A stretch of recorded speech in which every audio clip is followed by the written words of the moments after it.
আল্লাহ তাআলার কুদরত দেখুন। সূর্য থেকে আলো এসে পড়ে গাছের পাতার উপরে। এই গাছের পাতার উপরে এই আলোর সাথে সালোক সংশ্লেষণ প্রক্রিয়ার মাধ্যমে গাছ খাদ্য উৎপাদন করে। এই গাছ আবার প্রতি বছর একটা পরিপূর্ণ গাছ প্রায় 120 কেজি অক্সিজেন উৎপাদন করে। আপনারা দেখেন যে পৃথিবীতে শত শত এমনকি কোটি কোটি গাছ রয়েছে। আল্লাহর কি কুদরত দেখুন। যদি আল্লাহ তাআলা এই গাছকে এই অক্সিজেন তৈরির প্রক্রিয়ার সাথে সংযুক্ত না করতেন, তাহলে আমরা যে প্রতি সেকেন্ডে নিঃশ্বাস নিচ্ছি, এই নিঃশ্বাস নেওয়ার মতো কোনো পৃথিবীতে অক্সিজেন পেতাম না। তাহলে এই পৃথিবীর যে ন্যাচারাল যে প্রক্রিয়া আছে, সেই প্রক্রিয়া বাধাগ্রস্ত হতো এবং আমাদের এই পৃথিবীতে কোনো প্রাণী বেঁচে থাকতে পারত না। আল্লাহ তাআলা কোন জায়গা থেকে পৃথিবীতে এই অক্সিজেন তৈরির প্রক্রিয়াটা সামঞ্জস্য করেছেন, ভারসাম্য করেছেন। অর্থাৎ বোঝা যাচ্ছে যে সূর্য ছাড়া এই পৃথিবী কিন্তু অচল। বিশেষ করে মানুষ সহ প্রত্যেকটা প্রাণী যারা নিঃশ্বাস নিয়ে বেঁচে থাকে, প্রত্যেকেই মারা পড়বে। এই সূর্যের উপরে মানুষের জীবন যে নির্ভরশীল, সেটি নিয়ে হয়তো বিজ্ঞান বা মানুষের মধ্যে কোনো দ্বিমত নেই। আল্লাহ তাআলা সূরা তাকবীরের 1 নম্বর আয়াতে সুস্পষ্টভাবে বর্ণনা করেছেন যে সূর্য তার আলো একদিন হারিয়ে ফেলবে। বিজ্ঞানীরাও বলে থাকে যে সূর্যের মধ্যে যে জ্বালানি আছে, সেই জ্বালানি অল্প সময়ের মধ্যে সূর্য শেষ করে ফেলবে এবং আল্লাহ তাআলা পবিত্র কোরআনে অন্যান্য জায়গায় বলেছেন যে এই সূর্য একদিন মৃত্যুর কোণারে ঢালিয়ে পড়বে। তাহলে দেখুন, সূর্য যদি না থাকে, আলটিমেটলি এই পৃথিবীতে কোনো অক্সিজেন উৎপাদন হওয়ার কোনো প্রক্রিয়া উৎপন্ন হবে না বা চলমান থাকবে না। তাহলে এই পৃথিবীর মানুষের তখন কি হবে? আল্লাহ তাআলা তার পরের আয়াতে, অর্থাৎ ঠিক সূরা তাকবীরের পরের আয়াতে বলছে যে তারাগুলি খসে খসে পড়বে। তাহলে বোঝা যাচ্ছে যে মাধ্যাকর্ষণ শক্তি কাজ করবে না। এই মাধ্যাকর্ষণ শক্তি যদি কাজ না করে, তাহলে কোন প্রক্রিয়ায় সেটি কাজ করবে না?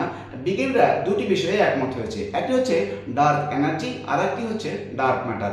বিজ্ঞানীরা বলে থাকে যে প্রায় 13.8 বিলিয়ন বছর পূর্বে এই মহাবিশ্ব সৃষ্টি হওয়ার পর থেকে এই পৃথিবী সহ মহাবিশ্বের নতুন নতুন গ্যালাক্সি সৃষ্টি হচ্ছে। সূরা জারিয়াতের 47 নম্বর আয়াতে আল্লাহ তাআলা বলেছেন যে তিনি আকাশকে সম্প্রসারণশীল করছেন। অর্থাৎ বোঝাই যাচ্ছে যে আকাশ সম্প্রসারিত হচ্ছে। এবং বিজ্ঞানীরা বলছে দুটি জিনিস, একটি হচ্ছে ডার্ক ম্যাটার এবং আরেকটি হচ্ছে ডার্ক এনার্জি, এই মহাবিশ্ব সম্প্রসারিত করছে। এখন বোঝা যাচ্ছে যে আমাদের এই গ্যালাক্সিতে যত গ্রহগুলো রয়েছে এবং আমাদের পাশের যে গ্যালাক্সি অ্যান্ড্রোমেডা, সেই গ্যালাক্সিতে যত গ্রহ রয়েছে, প্রত্যেকটা গ্যালাক্সি কিন্তু একে অপরের সাথে একটা অদৃশ্য শক্তির বন্ধনে আবদ্ধ রয়েছে। এই অদৃশ্য শক্তির বন্ধনটি আবিষ্কার করে নিউটন। নিউটনের মাধ্যাকর্ষণ শক্তির দ্বারা আমরা জানি যে এই পৃথিবী সূর্যকে কেন্দ্র করে ঘুরছে, আবার সূর্য অন্য কাউকে কেন্দ্র করে ঘুরছে। আবার এই যে ছায়াপথ আছে, গ্যালাক্সি আছে, এই গ্যালাক্সির প্রত্যেকটা গ্রহ, প্রত্যেকটা তারা একে অপরকে কেন্দ্র করে ঘুরছে। আবার আমাদের এই গ্যালাক্সি অন্য কোনো গ্যালাক্সিকে কেন্দ্র করে ঘুরছে।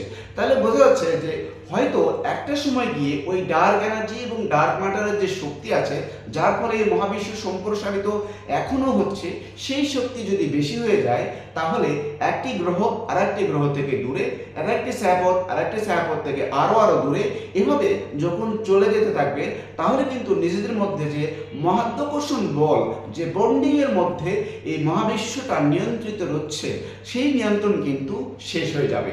তখনই সূরা তাকবীরের 2 নম্বর আয়াতের ঘটনা ঘটবে।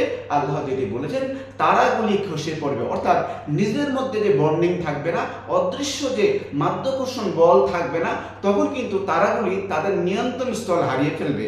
আল্লাহ তাআলা বর্ণনা করেছেন এই তারাগুলির মৃত্যুর প্রান্তটা হবে নুজুম, যাকে বলা হয়েছে যে কালো স্থান বা গ্রহগুলি পতিত হওয়ার স্থান। পবিত্র কোরআনে এটা স্পষ্টভাবে বর্ণনা করা হয়েছে যে তারকাগুলি যখন খসে পড়বে বা তারকাগুলি যখন নিয়ন্ত্রণহীন হয়ে পড়বে, তখন এই তারকারাজি একটি জায়গায় গিয়ে উপস্থিত হবে, সেটিকে বলা হয়েছে ব্ল্যাক হোল। আল্লাহ তাআলা বর্ণনা করেছেন তারকারাজি নিঃশেষিত হওয়ার স্থান বলে। দেখুন, পবিত্র কোরআনে এই বিজ্ঞানগুলো কিন্তু বলা হয়েছে আজ থেকে 1400 বছর আগে, যেখানকার বিজ্ঞান মাত্র অল্প কিছু বছর আগে এই বিষয়গুলো জানতে পেরেছে।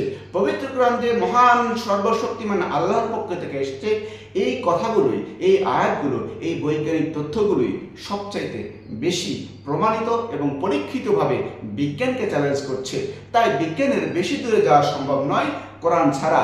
আর কোরআনের কোনো বিজ্ঞান এখনো পর্যন্ত বিজ্ঞানের বিপক্ষে যায়নি, বরঞ্চ কোনো কোনো ক্ষেত্রে বিজ্ঞান কোরআনের বিপক্ষে গেছে এবং হাজার বছর পরে এসে সেই কোরআনের কাছেই ফিরে আসতে হয়েছে, কারণ তারা দেখেছিল যে তাদের প্রথম যে গবেষণা ছিল সেটি ভুল আর প্রকৃত অর্থে কোরআনই সত্য। আশা করি এই বিষয়টি বুঝতে পেরেছেন। আসসালামু আলাইকুম রহমতুল্লাহি ওয়া বারাকাতুহু।